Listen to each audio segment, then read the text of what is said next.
लेकिन सत्ता की शुरुआत आज उस खबर के साथ जो इस वक्त पूरे देश में ट्रेंड कर रही है। सोसाइटी के व्हाट्सएप ग्रुप से सोशल मीडिया के अलग अलग प्लेटफॉर्म तक इसी खबर पर लोगों के बीच विमर्श छिड़ा हुआ है, जिसमें बहुत चिंगारियां हैं। ये खबर है देश के उन आवारा कुत्तों से जुड़ी हुई जो एक बार फिर सड़कों पर आजाद घूमेंगे। ये ऐसा मुद्दा है जिस पर कुछ दिन पहले तक डॉग लवर्स दुखी थे और वो लोग खुश थे जो आवारा कुत्तों के आतंक के शिकार हुए। लेकिन आज सुप्रीम कोर्ट के एक फैसले से हालात और जज्बात दोनों बदल गए हैं। आज सुप्रीम कोर्ट ने आवारा कुत्तों को लेकर एक ऐसा फैसला सुनाया है जिसे लेकर डॉग प्रेमी क्लब में तो भरपूर जश्न का माहौल है, लेकिन वो लोग जरूर मायूस होंगे जो डॉग बाइट्स के पीड़ित हैं, जिन्हें आवारा कुत्तों ने सड़कों पर दौड़ा कर काटा है। और इन दुखी लोगों में वो भी शामिल होंगे जिनके अपने रेबीज की वजह से दुनिया में नहीं है। आज आवारा कुत्तों पर कोर्ट ने अपने पुराने फैसले को लगभग पलट दिया है और इसे डॉग लवर्स अपनी जीत बता रहे हैं। 11 अगस्त को अदालत ने दिल्ली एनसीआर के सभी आवारा कुत्तों को शेल्टर होम में रखने का निर्देश दिया था, लेकिन आज कोर्ट ने कहा है कि जब आवारा कुत्ते शेल्टर होम में नहीं जाएंगे। पहले सुप्रीम कोर्ट ने कहा था कि डॉग शेल्टर होम में ही आवारा कुत्तों की नसबंदी और टीकाकरण हो, लेकिन अब कोर्ट का निर्देश है कि नसबंदी और वैक्सीनेशन के बाद कुत्तों को छोड़ दिया जाए। पहले कोर्ट का ऑर्डर था कि सभी तरह के आवारा कुत्ते शेल्टर होम में रखे जाएं, लेकिन अब कोर्ट का ऑर्डर है कि सिर्फ रेबीज से संक्रमित बीमार और आक्रामक कुत्ते ही शेल्टर होम में रखे जाएंगे। अदालत ने पहले कहा था कि वैक्सीनेशन के बाद भी कुत्तों को ना छोड़ा जाए, लेकिन आज अदालत का आदेश है कि जो कुत्ते अब तक शेल्टर होम में भेजे गए हैं उन्हें भी तुरंत छोड़ दिया जाए।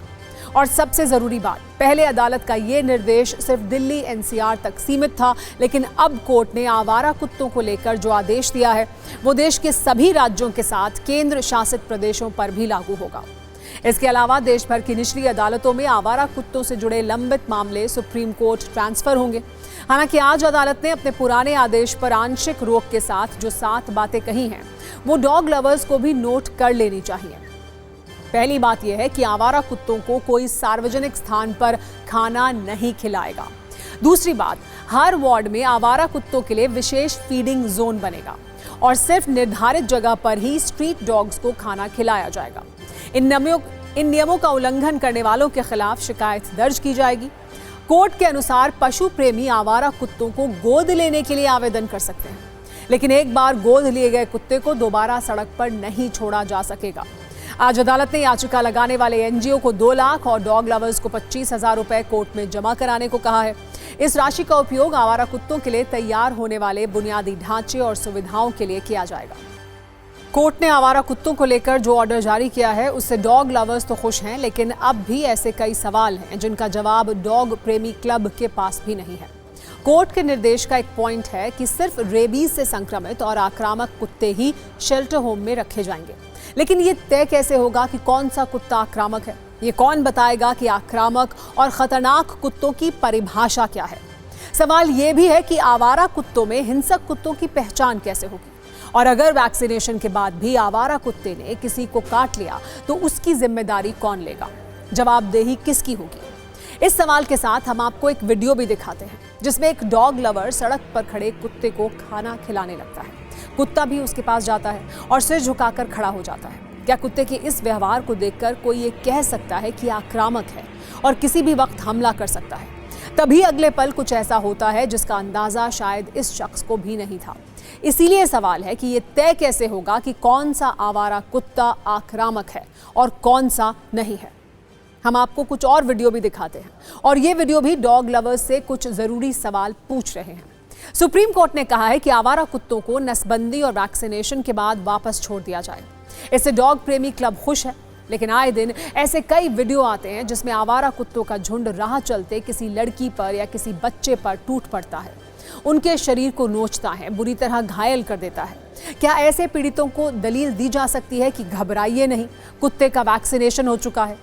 आए दिन आप ऐसी खबरें पढ़ते हैं कि आवारा कुत्तों ने 6 महीने, 10 महीने या 2 साल की बच्ची को नोच कर मार डाला। उसके माता पिता को क्या ये दलील दी जा सकती है कि कुत्तों का वैक्सीनेशन कर दिया गया था? अगर कुत्तों के दौड़ाते वक्त या हमला करते वक्त कोई हादसा हो जाता है और किसी की जान चली जाती है, तो क्या वैक्सीनेशन वाला तर्क तब चलेगा? जिन लोगों पर कुत्तों ने हमले किए, क्या उन्हें यह समझाया जा सकता है कि इंजेक्शन लगने के बाद कुत्ता काटना भूल गया है, या आवारा कुत्तों के बीच से आक्रामक कुत्तों को छांटने से ही कुत्तों के काटने की ये समस्या समाप्त हो जाएगी? यही सवाल और आशंकाएं उन लोगों के मन में भी हैं जो पहले डॉग बाइट्स के शिकार हुए हैं। वैसे ऐसे सवाल फीडिंग जोन को लेकर भी हैं जो आवारा कुत्तों के लिए बनाए जाएंगे। कोर्ट का निर्देश है कि आवारा कुत्तों के खाने के लिए फीडिंग जोन बनेंगे, लेकिन सवाल यह है कि क्या ये फीडिंग जोन रिहायशी इलाकों से दूर होंगे?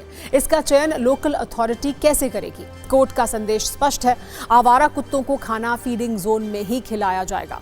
लेकिन सवाल यह है कि क्या डॉग लवर्स फीडिंग जोन में खिलाने जाएंगे खाना, और ये निर्देश वो मानेंगे?